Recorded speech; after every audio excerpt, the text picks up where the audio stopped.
شوہر کے دوست شادی والے روز پہلے ہی سے سمجھاتے ہوئے، اگر پہلے دن بلی مار دو گے تو ساری زندگی بیوی دبی رہے گی، ڈر کر رہے گی۔ ساتھ ہی کمرے میں بلی بھی چھوڑ دی۔ شوہر نے پہلی بار بلی کو غصے سے ڈانٹ ڈپٹ کر باہر نکالا تاکہ بیوی پر رعب پڑ جائے۔ دوستوں نے پھر واپس بھیج دی روشن دان سے۔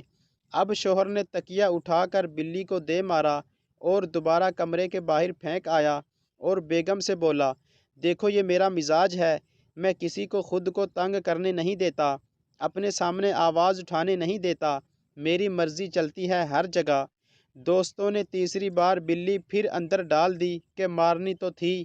اب کی بار بیوی نے اپنا پرس کھولا، پسٹل نکالا اور بلی کو گولی مار کر بولی، آپ تو صرف پروگرام بناتے رہیں گے، میں تو ایسے چپ کراتی ہوں اپنے سامنے بولنے والوں کو۔